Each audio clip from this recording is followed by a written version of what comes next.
This card is the Eight of Action. So I'm going to read it to you. There's so much going on right now that it may feel overwhelming to you, and yet it's wonderful to be so busy with the work that you love.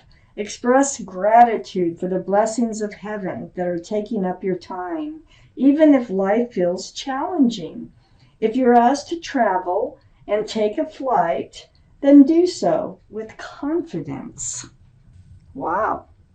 Remember this card, especially if you're asked to travel, I would say. Yeah, so, be grateful. Even though you feel overwhelmed, be grateful that you have the things that you're overwhelming about, Okay. The overall energy here is the Fool. Wow. That's living in the moment. Living day by day, moment by moment. It's a lot of fun. It's very carefree. It's bouncing along with your head in the clouds until you come to the edge of the cliff, and then that's when things kind of fall apart. And that's why it's called the Fool card. So let's find out why. This is what we're talking about in this reading this week. So up here in your highest energy, Leos, I have Temperance. This is the card for Sagittarius. So Sagittarius could be strong in your chart or someone else's around this reading. Your guardian angels are all around you.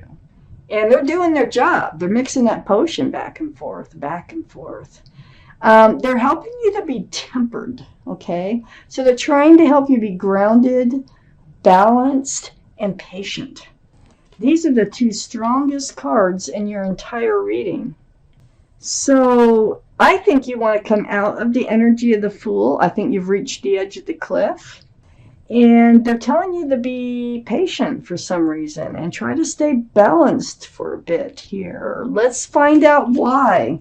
And grounded. Just, don't let the Fool's energy, don't let it just throw you completely off kilter where you're making the wrong decisions. So I have the Four of Cups next to Temperance and right above the Fool.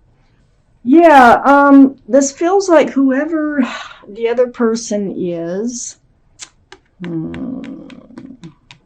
Yeah, because see, you're ready to do something you probably shouldn't do. It's been on your mind, and that might be leaving the relationship.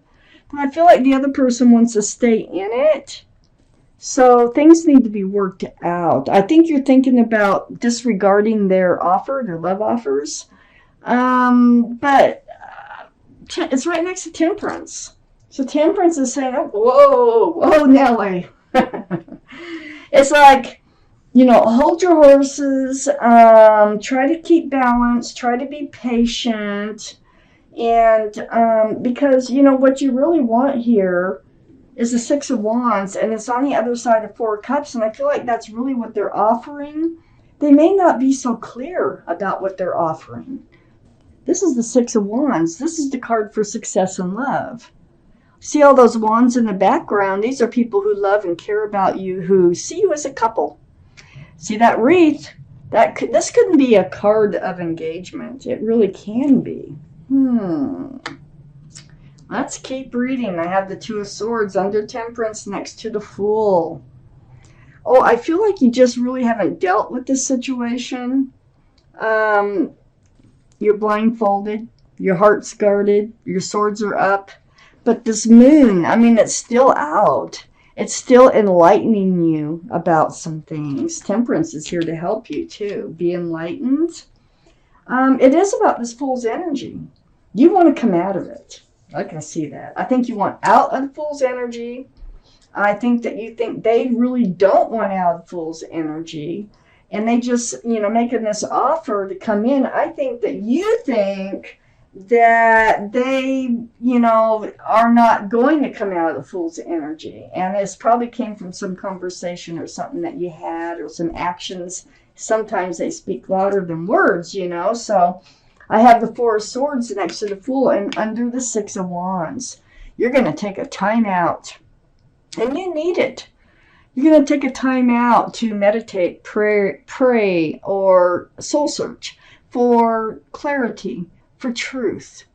That's what swords are all about. You need this quiet time. You need some peace. You need some time to reflect here, and you're going to take it. It's a very strong healing card. So yeah, you got to sort through some things here. And Temperance is saying, just, take time for yourself. Do it. I have the Judgment card under the Two of Swords. There's your guardian angels and spirit guides again in your reading, Leos. They're blowing a horn down on you. And you know what? You're awakening to a spiritual lesson. They are so difficult to get through.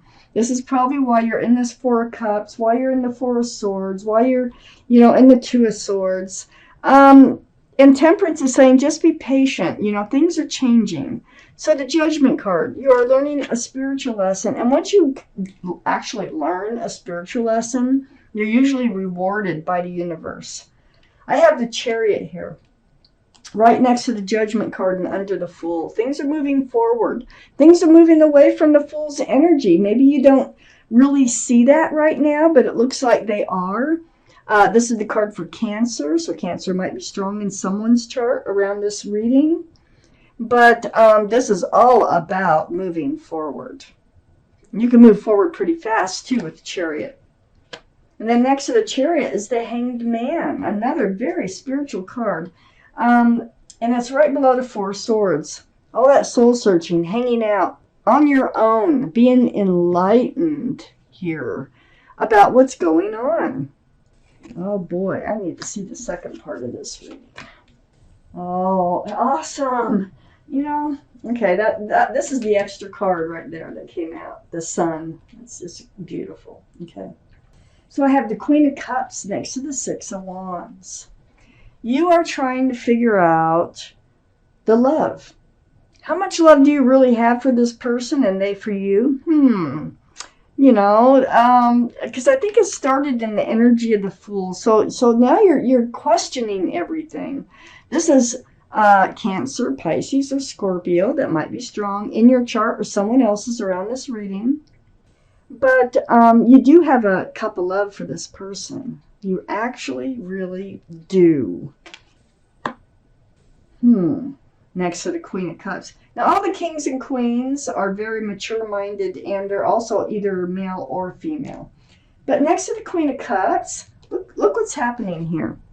You're going to have a reunion with this person. Look, 2 cups of love just being spilled into one.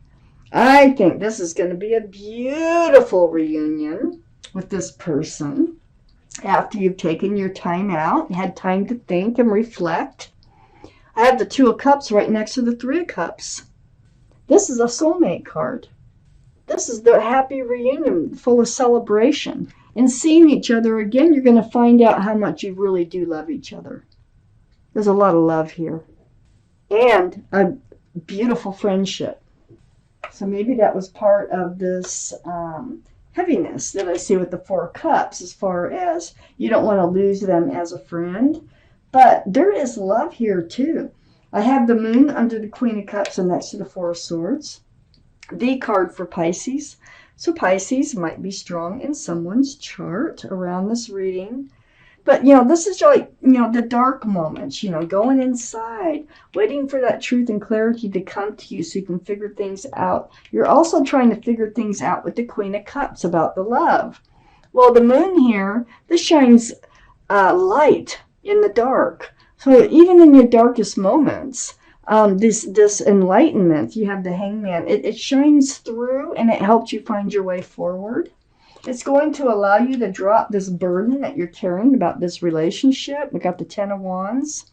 And this is under the Three of Cups. So when they return, they're going to, you're both going to exclaim your love for one another. And you're going to be able, these wands are going to start slipping away. Just slipping away. You can drop them all at once. There's no 11. Look at them sliding out. So the Ten of Wands is a really good card. It just means that the burden's going away. You're working through the heaviness of this relationship and not really knowing where you are in this relationship. So it's getting all figured out here. I have the Magician next to the Ten of Wands and under the Two of Cups. This is, first off, there's a symbol for intuition and knowing. So you're going to know what to do. And you have all the tools to manifest exactly what you want. And guess what you're doing? You're manifesting exactly what you want. And I don't think you're really not purposely doing it. I just believe that this is what you are doing by taking your time out. And it gives them time to think about what they really want. I have the devil under the moon and next to the hangman. There was toxic energy that was preventing this relationship from, it's like it came to a wall and couldn't move any further. But there's that pentacle, for security and stability, but there's two more figures here. So it's like being bound to someone who's bound to something else. It's like bondage. So there could have been a third influence around this relationship, something toxic. Actually, the Fool's energy, it can become toxic in itself when one wants to move forward and the other one wants to stay in that energy. But you're going to be enlightened about this toxic energy, and you're going to know how to resolve it, obviously, by looking at these cards. I have the King of Wands right next to the Devil and under the Ten of Wands. This is fire, Aries, Leo, or Sagittarius that might be strong in your chart or someone else's around this reading. But there you are at that staff of fresh starts and new beginnings and ready to move forward. Very maturely forward from this devil energy, from this toxic energy.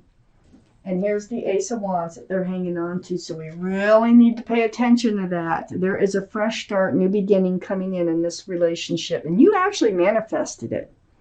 The extra card that came out is the Sun, which is my favorite card. It's not just a fresh start and new beginning. There's going to be a lot of love and a lot of joy associated with this relationship. So don't give up. Give it time. Take the time that you need here. Temperance is doing their job. They're helping you to take the time to reflect. And this is what's going to help this relationship move forward. So